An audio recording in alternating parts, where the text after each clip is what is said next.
comment throughout the course of the evening. But let's get some more reaction as well now. Joining me is Ammar Wakaf from the Syrian Social Club in London, which campaigns for peaceful reform in Syria. He's joining me on the line now via Skype. Let's catch up with him. Hi there. Hello. Good to see you. A White House statement within the past few minutes, just coming through to us, in fact, is talking about Annan's departure. It says it shows the failure of Russia and China to act at the UN Security Council. Isn't the finger-pointing continuing, therefore? It is indeed. Actually, Russia and China are the party who have been trying for the past few months to keep this process within the Security Council, to keep the diplomatic effort alive. We know that last time around, when they used their veto power in the Security Council a couple of weeks ago, they were thinking about renewing the observers mission for about 3 months. Nonetheless, the other party has been talking and trying to deal with the matter outside the Security Council. So I don't think it is Russia and China's fault, actually.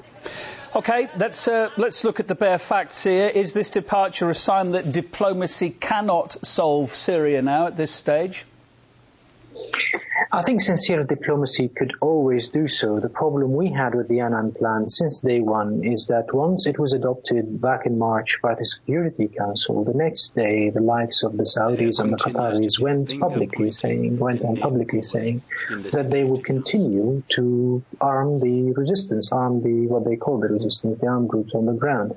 And that effectively left the peace plan with no chance of success.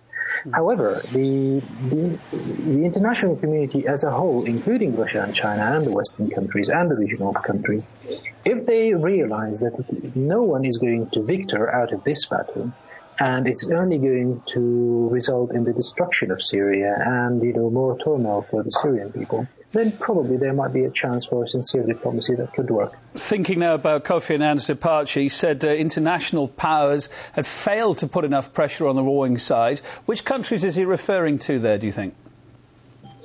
Well, I think I would say that he is referring more to the countries who pledged publicly to arm the armed opposition, rather than Russia and China putting pressure on the Syrian government. We know that Russia and China publicly said, well, the Syrian government, we're talking to them and they are actually listening and doing things on the ground, but it is the other people's fault. Again, this blame shifting was there all the time.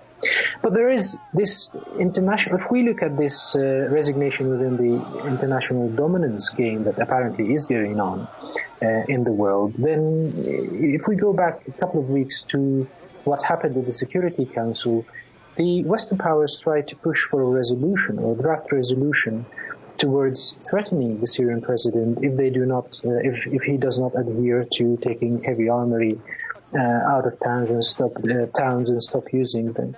That was vetoed by Russia and China, and a sort of compromise was reached by extending the mission of the UN observers for 30 days. Now, if the diplomacy or the peace plan of Annan is not there on the table, then there might not be a sort of way out or a compromise way out in the Security Council anymore for the parties, and that might push to even hotter disputes in the Security Council. We've got another comment here, from Kofi Annan, saying it's important for me and for anybody else to convince the government and the opposition to take necessary steps to political process.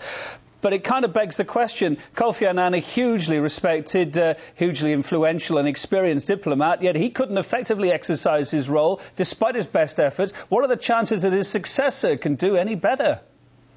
I don't think he could, because Kofi Annan, for example, he went, he spoke, he sat with the Syrian government people, he spoke with them. But he was hoping probably for the parties who control and who can influence the Syrian opposition figures, to do the same and to convince them with the same things he could probably convince the President Assad of doing. But apparently we saw nothing of the sort. We saw only rejections. We heard something like, oh, we're not going to have any dialogue with those with bloods on their hands.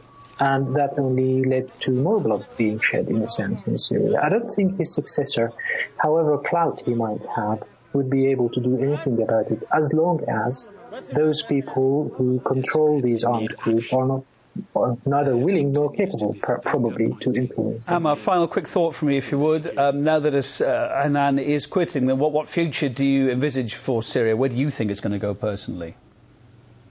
I think personally it has been going towards a winner-takes-all situation, in a sense. And who's going to be the winner?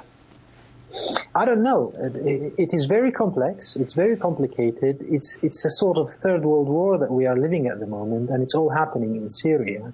It has got nothing to do with Syria anymore. It is about the will of regional and international players to have their way in Syria in order to protect their own interests and their geopolitical positions on the ground. OK, let me put it another way. Do you think Assad will still be there in 6 months' time?